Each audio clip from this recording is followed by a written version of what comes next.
ఈరోజు జరుగుతున్న పరిస్థితులు మీరు చూస్తూనే ఉన్నారు. ఢిల్లీ జంతర్ మంతర్ దగ్గర ఏం జరుగుతుందా? వాళ్ళు ప్రశ్నించారు, న్యాయం అడిగారు. ఇన్నాళ్ళు అడగల, ఇప్పుడు అడిగారు. ఎన్నిసార్లు సార్, ఎన్నిసార్లు? మేము కష్టపడి మా బుర్రంతా పెట్టి రాస్తాం. అంతకుముందు రాష్ట్రాల్లో చేశారు, ఇప్పుడు మొత్తం కేంద్రం వశం చేసుకుంది. చేసుకొని అందరు రాసిన తర్వాత పేపర్ లీక్ అంటూ మొత్తం క్లోజ్ చేయటం. యవ్వన బిడ్డలు ఆత్మహత్యలు చేసుకొని చచ్చిపోయారు. మళ్ళా తిరిగి ఎగ్జామ్ అయిపోయింది, అన్ని రిజల్ట్ కూడా వచ్చినాయి అంటే వచ్చినాయి అని అంతకుముందు జరిగిన అన్యాయాన్ని వదిలేస్తారా? మరి అట్లయితే అంతకుముందు జరిగిన ఘాతుకానికి మనస్తాపం చెంది చచ్చిపోయిన వాళ్ళ సంగతి ఏంది సార్? అయిపోయిన పెళ్లికి మేళం ఎందుకని ఇప్పుడు అంటున్నారు మీరు. అయిపోయిన పెళ్ళా? కొన్ని ప్రాణాలు పోయిన యవ్వన బిడ్డలు బంగారు భవిష్యత్తు చచ్చిపోయారు కదా సార్, మరి దాని సంగతి ఏంది అని అడుగుతున్నారు యవనస్తులు. ఆన్సర్ చేయాలి కదా ప్రభుత్వం. ఏమండి? మరి అంతకుముందు ప్రభుత్వంలో కూడా అలా జరిగినాయిగా అంటే అందుకేగా వాళ్ళని దించి మిమ్మల్ని ఎక్కిచ్చారు ప్రజలు. మీరు బాగా పరిపాలిస్తారు, మంచిగా చేస్తారని కదా. కానీ ఈరోజు ఏమైపోయింది? వాళ్ళని పట్టుకొని బాది అక్కడ పెడతా ఉన్నారు. కానీ కొట్టి హింసించి యవన బిడ్డల గొంతుకలు నొక్కడానికి ప్రయత్నిస్తే అది అయ్యేది కాదు. ఇన్నాళ్ళు స్వరం ఎత్తలా. ఈరోజు యువత ఆలోచించింది, యవన బిడ్డలు ఆలోచించారు. కొంతమంది ఏమో వీళ్ళు వంట పట్టించిన మతం మతం మతం మతం మతం అనే మత్తులో కొంతమంది మగ్గుతుంటే అదొక డ్రగ్ లాగా. కొంతమంది యవనస్తులు కాస్త జ్ఞానం కలిగిన వాళ్ళు మనల్ని డైవర్ట్ చేస్తున్నారు. వీళ్ళు డైవర్ట్ చేసి మనల్ని అధపాతాళంలోనే ఉంచారా, బయటికి రానిచ్చే పరిస్థితి లేదు. కళ్ళు తెరవాలి, జరుగుతున్న అన్యాయాన్ని ప్రశ్నించాలని గళమెత్తి ఈరోజు అందరూ కలిసి రాజధానికి వెళ్ళి మొత్తుకుంటున్నారు. మీరు కొట్టండి, తిట్టండి, ఏమన్నా చేయండి, మా ఊపిరైనా వదులుతాం, కానీ మాకు న్యాయం జరగాలి. అంత అశ్రద్ధనా? మా ప్రాణాలంటే అంత తేలిక మీకు? అంత చేతగాని వాడు ఆ పదవిలో ఎందుకు ఉండాలి? తొలగించండి అతన్నే అని దీక్ష పూనారు. న్యాయమే, దానికి మీరు సమాధానం చెప్పాలి. అంతేగాని ఏం చేస్తున్నారు అంటే 40 కోట్ల మంది బిడ్డలకు ఈరోజు సరైనటువంటి భవిష్యత్తు కనపడట్లేదు. మీరు చూసుకోండి, కావాలంటే పరిశీలించి చూసుకోండి. 140 కోట్ల పై చిలుకున్న భారతావనిలో యవ్వన బిడ్డలు ఇంచుమించు 40 కోట్ల మంది వస్తారు లెక్కలోకి. వాళ్ళ భవిష్యత్ ఏంటి? నువ్వు దృష్టి పెట్టాల్సింది మతం మీదనా? నువ్వు దృష్టి పెట్టాల్సింది సామాజిక శ్రేయస్సు మీదనా? ఏది నీకు ప్రాముఖ్యం? ఏది ఆశించి ప్రజలు నిన్ను అనేక మార్లు పట్టం కట్టుంటారు? చివరికి ఏం జరుగుతుంది? అవునా? సమాజం కొంచెం చూడాలి కదా.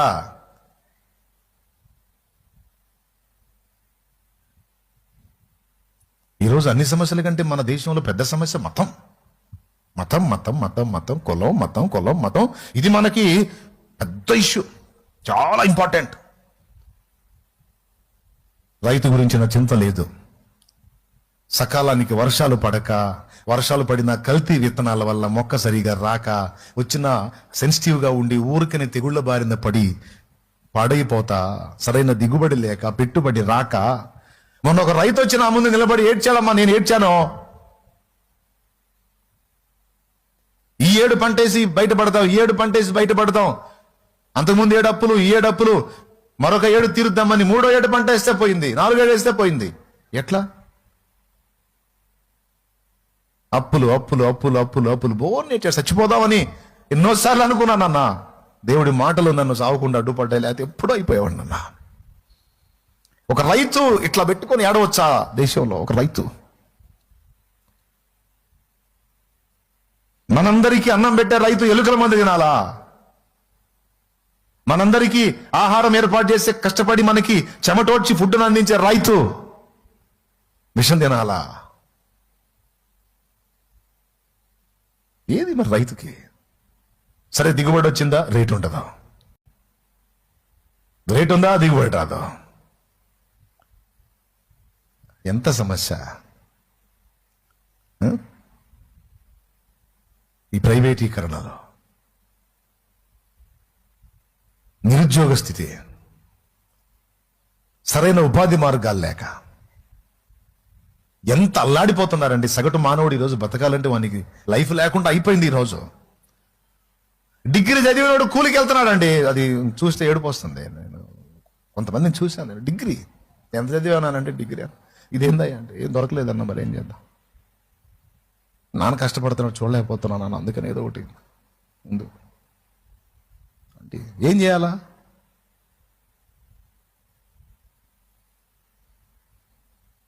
కానీ మనకి ఏం పట్టవు సుమా, మనకి మతం యవనస్తులు ఏమైనా అయిపోయి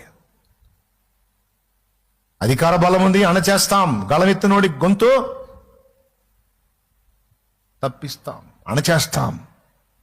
మనదిరా అధికారం, మన మతం.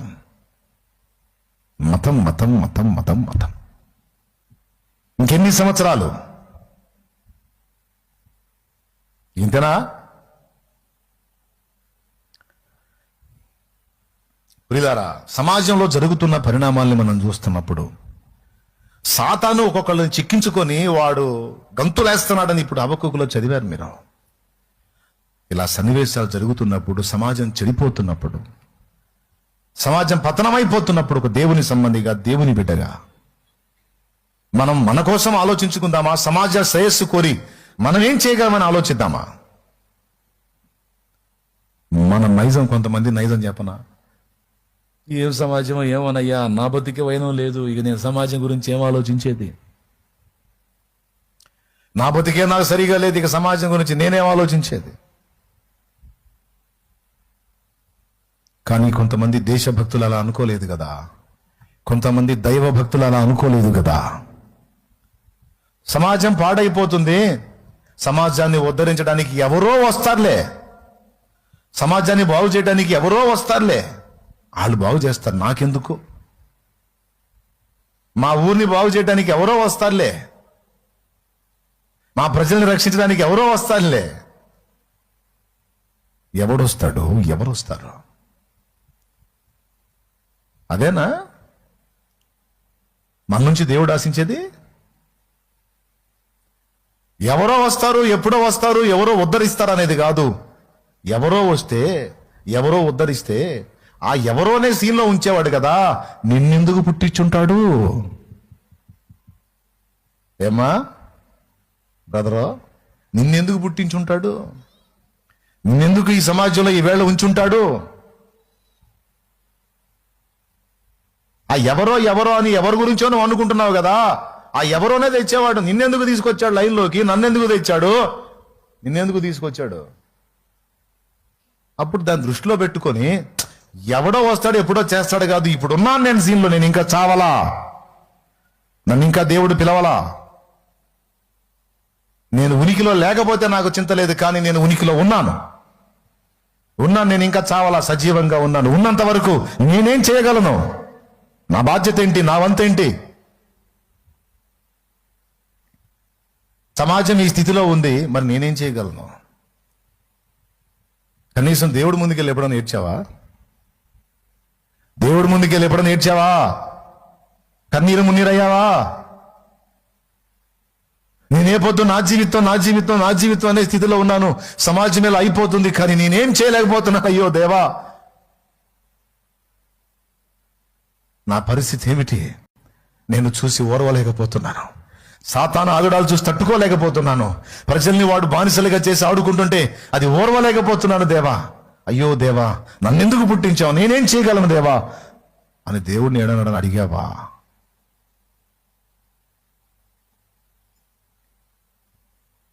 ఆడపిల్లనండి నేనేం చేసేది?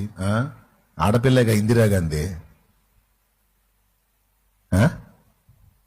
ఆడపిల్లేగమ్మా ఇందిరాగాంధీ, ఆడపిల్లేగా ఝాన్సీ లక్ష్మీబాయ్, ఆడపిల్లేగా మరియా, ఆడపిల్లేగా ప్రిస్కిల్లా,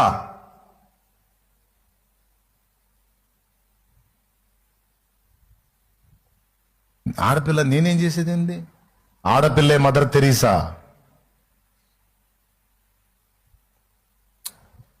రాజీపడి బతికే వాళ్ళు ఉంటారు రా తల్లి. దేవుడు స్పష్టంగా దర్శిస్తున్నా, సన్నివేశాలను ముందుకు తెచ్చి హృదయాన్ని తడతన్నా, ఏ స్పందన లేకుండా రాజీపడి బతికేవాళ్ళు ఉంటారా కొంతమంది సమాజంలో. వాళ్ళు బతకనే, ఎందుకంటే వాళ్ళకి తెలివి లేదు, ఆలోచించరు. కానీ నువ్వెలా ఉంటావురా నిద్రపోతా? పేతురుతో ప్రభు అన్నాడు, సీమోను నీవును నిద్రిస్తున్నావా? ఫినెహాసు చూసి ఓర్వలేకపోయాడు, కడుపు రగిలిపోయింది. ఇంత దారుణం జరిగి ఆందోళన ప్రజలు ఇదైపోతుంటే వీడు ఇలా చేస్తున్నాడు, నేనేం చేయగలను అని లేచి, తర్వాత ఏ శిక్షణ విధించనే మోషే నాకు, నేనైతే ఓర్వలేను, నా వంతు నేను స్పందించాలి. బిఆర్ అంబేద్కర్ మహనీయుడి గురించి మీకు ఎన్నోసార్లు చెప్పాను. జాతి అన్యాయం అయిపోతున్నప్పుడు, జాతి తృణీకారానికి గురైనప్పుడు, అందరికంటే చురుకైనోడు, తెలివైనోడు బోర్డు మీద లెక్క వేసి దీన్ని ఎవరు పూరిస్తారు అని అడిగాడు పంతులు. ఎవడి వల్ల గాల, ఎక్కడో చివ్వర కూర్చున్న అంబేద్కర్ చేయెత్తాడు, నేను పూర్తి చేస్తాను ఆ లెక్క అని పిలిచాడు. అంబేద్కర్ లేచి 2 అడుగులు ముందుకేగానే కూర్చున్న పిల్లలందరూ బయటికి వెళ్ళారు.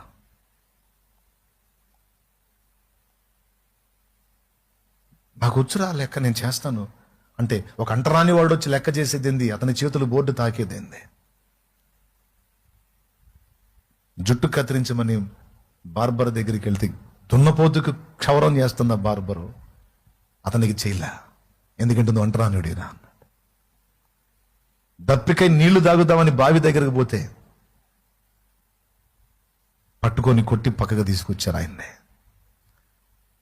క్లాస్లో కూడా నీళ్లు తాగుదామని కుండ దగ్గరికి వెళ్తే సారు కోప్పడతాడు, నేను వచ్చిందా కాగలేవా అంటే వాళ్ళు మామూలుగా ముంచుకొని తాగుతున్నారు, నువ్వు తాగకూడదు అట్లా. నేను వాళ్ళంటి మనిషినే కదా. కాదు, వాళ్ళు వేరు, నువ్వు అంటాను అడిగి, నువ్వు తాగకూడదా.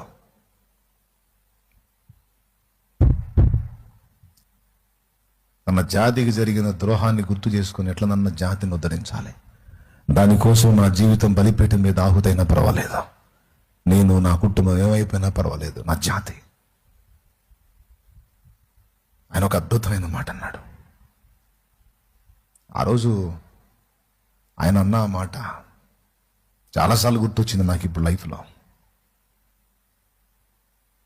మహమ్మద్ అలీ జిన్నా, మహాత్మా గాంధీ, బిఆర్ అంబేద్కర్ ముగ్గురు విదేశానికి వెళ్ళారట ఒకసారి. 2 నైట్ న్యూస్ విలేకరు ఉంటారు కదండి, రిపోర్టర్ అట్లా ఉంటారు కదా, ఆ జామున వాళ్ళని పలకరించి వాళ్ళతో మాట్లాడాలని అతను వెళ్ళాడట. ఆ జామున వెళ్ళినప్పుడే అనుకున్నాడు, నేను ఈ జామున వెళ్తున్నాను, వాళ్ళు ఎందుకు ఉంటారు, నిద్రపోతుంటారు కదా, ఒకవేళ మేల్కొని ఉంటే పలకరిద్దాం, వాళ్ళు చెప్పే విషయాలు రాసుకుందామని అతను ఇంట్రెస్ట్ని బట్టి వెళ్తే 2 గదుల్లో లైట్ ఆఫ్ చేస్తుంది. మహమ్మద్ అలీ జిన్నా లైట్ ఆగిపోయింది, మహాత్మా గాంధీ గారి లైట్ ఆగిపోయింది.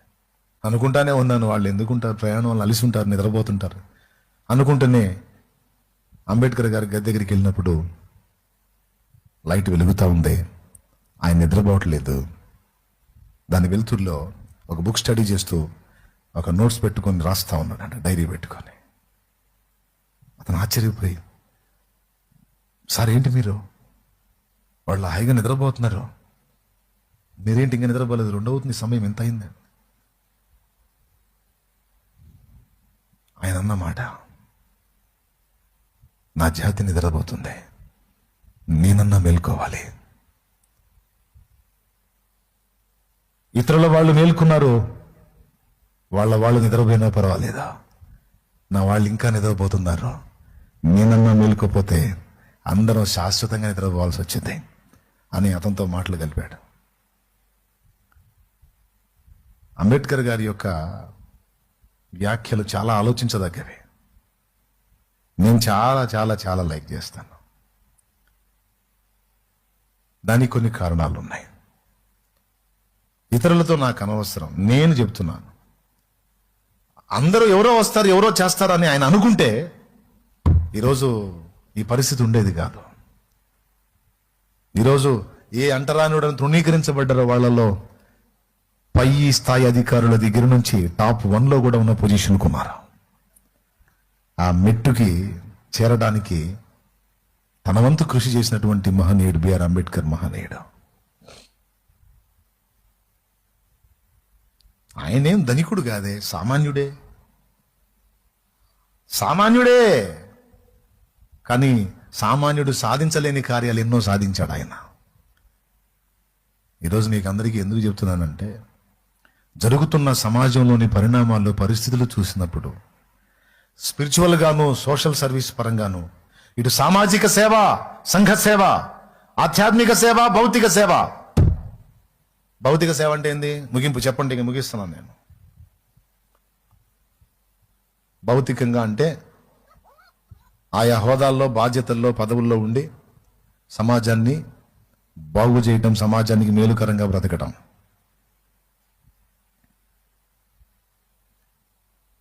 అతడు ఒక విఆర్ఓ అయి ఉంటాడు, లేదా ఇంకొక ఆఫీసర్ అయి ఉంటారు, పంచాయతీ సెక్రటరీ ఏదో అవుతుంటారు, అయి ఉంటారు. గ్రామంలో ఉండే దేనికి పర్మిషన్లు అడగరు.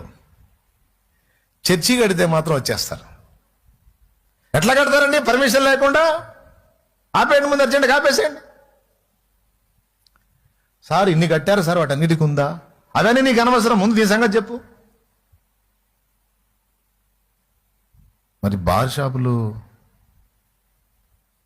పబ్బులు, క్లబ్బులు, బార్ షాపులు, గ్రామాల్లో బార్ షాపులు విపరీతంగా ఉన్నాయి కదా సార్. బార్ షాపులు సమాజాన్ని పాడు చేస్తున్నాయి. యేసు ప్రభు మాటలు అంటే సమాజాన్ని బాగు చేస్తాయి సార్. త్రాగుడు అనేది సమాజాన్ని పట్టి పీడిస్తున్న ఒక మహమ్మారి. దాన్ని పెంచి పోషిస్తున్నాయి బార్ షాపులు. మీరు వాటిని మోయించండి. ఆ బార్ షాపు పోకుండా దేవుని ప్రేమను పరిచయం చేసి ఒక త్రాగుబోతుడిని, దొంగోడిని, నరహంతకుడిని, నానావిధ పాపాల్లో బ్రతికేవాడిని ఒక మామూలు మనిషిగా చేసి మహనీయుడిగా తీర్చిదిద్దేది దేవుని సంఘం సార్, యేసుక్రీస్తు బోధ మందిరం సార్, చర్చి సార్. దీనికి ఎందుకు సార్ కూల్ చేయాలని అందరూ మూకుమ్మడిగా కట్టకట్టుకొని, అతడు ఒక పోలీస్ అధికారి అయి ఉంటాడు, వాళ్ళకే కొమ్ము కాస్తాడు. అతడు ఒక ఎంఆర్ఓ అయి ఉంటాడు, వాళ్ళకే కొమ్ము కాస్తాడు. అతడు ఒక లాయర్ అయి ఉంటాడు, వాళ్ళకే కొమ్ము కాస్తాడు. చివరికి కోర్టులో తీర్పు తీర్చాల్సిన పరిస్థితుల్లో ఉన్న వాళ్ళలో కూడా కొంతమంది అటే సపోర్ట్ చేసే. సమాజాన్ని బాగు చేసేది, సమాజాన్ని పాడు చేసేది, దాని గురించి ఎవరికి చిత్తశుద్ధి ఉండదో. కానీ ప్రజల్ని బాగు చేయడానికి నడుం కట్టినటువంటి వ్యక్తులకు ఎందుకు ఈ టార్చర్? అంతా కలిసి వస్తారు.